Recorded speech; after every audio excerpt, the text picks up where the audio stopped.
یہ قرآن ایک بابرکت کتاب ہے جسے ہم نے آپ صلی اللہ علیہ وسلم پر نازل کیا تاکہ لوگ اس پہ غور اور فکر کریں اور تاکہ اہل فہم اس سے نصیحت حاصل کریں۔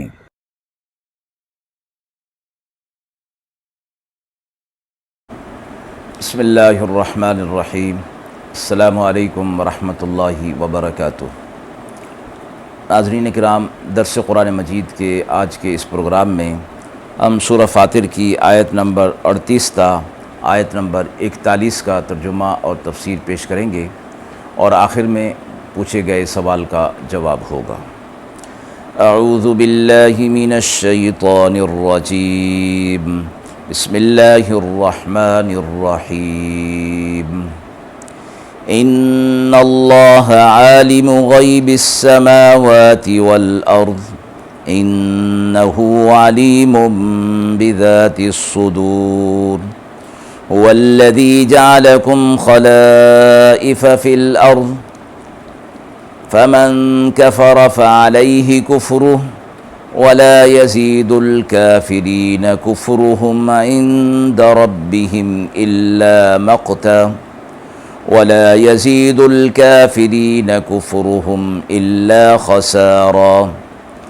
قل أرأيتم شركاءكم الذين تدعون من دون الله أروني ماذا خلقوا من الأرض أم لهم شرك في السماوات أم آتيناهم كتابا فهم على بينة منه بل إن يعد الظالمون بعضهم بعضا إلا غرورا ان اللہ یمسک السماوات والارض ان تزولا ولئن زالتا ان امسکہما من احد من بعده انہ کان حلیما غفورا۔ آیت مبارکہ کا ترجمہ ملاحظہ فرمائیں۔ بے شک اللہ آسمانوں اور زمین کے غیب کی چیزوں کا جاننے والا ہے۔ بے شک اسے خوب معلوم ہے جو چیز دلوں کے اندر ہے۔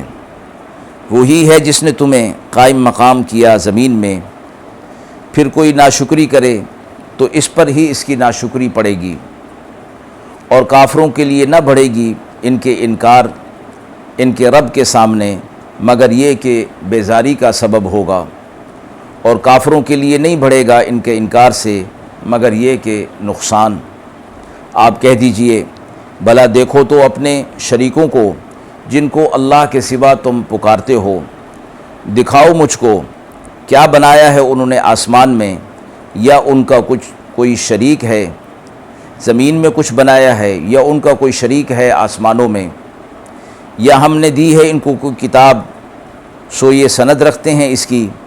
کوئی نہیں۔ پر جو وعدہ بتلاتے ہیں گناہگار ایک دوسرے کو، سب فریب ہے۔ بے شک اللہ تھام رکھا ہے اللہ نے آسمانوں کو اور زمین کو کہ ٹل نہ جائیں، اور اگر ٹل جائیں تو کوئی تھام نہ سکے گا ان کو سوا اس کے، وہ تحمل کرنے والا بخشنے والا ہے۔ مذکورہ آیات کے اندر اللہ رب العزت کی توحید کی نشانیاں اور کفار کا کفر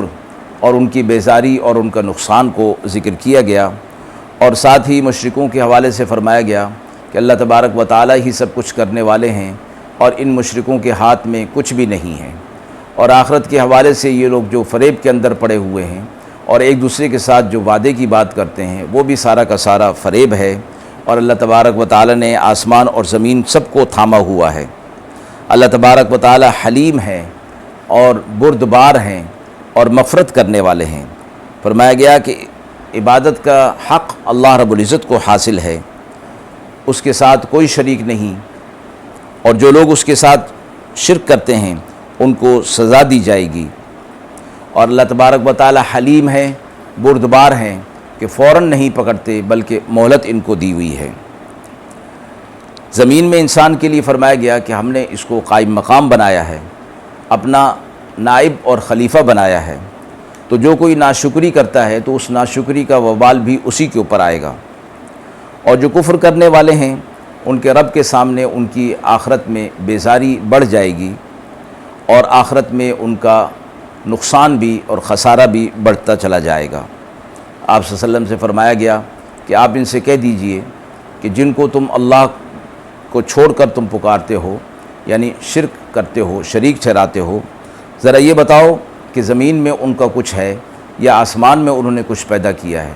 یا اللہ تبارک و تعالی نے انہیں کوئی کتاب دی ہے اور کوئی شریعت انہیں دی ہے، اس کی بھی کوئی سند تمہارے پاس ہو؟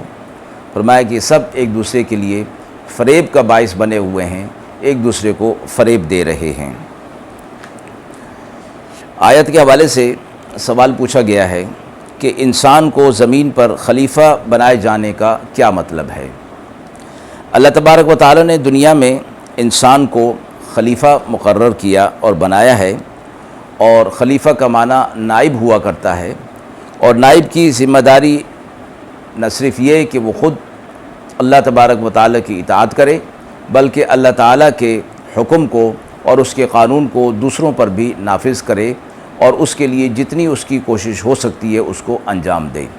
اللہ تبارک و تعالی نے انسان کو اسی حوالے سے اپنا خلیفہ مقرر کیا ہے۔ اب انسان کی یہ ذمہ داری ہے کہ اللہ تبارک و تعالی کے احکامات کو نہ صرف یہ کہ اپنے اوپر لاگو کرے، بلکہ اور لوگوں تک بھی ان کو پہنچائے، اور اس قانون کو دنیا میں نافذ کرنے کی پوری کوشش میں اپنی زندگی کو صرف کر دے۔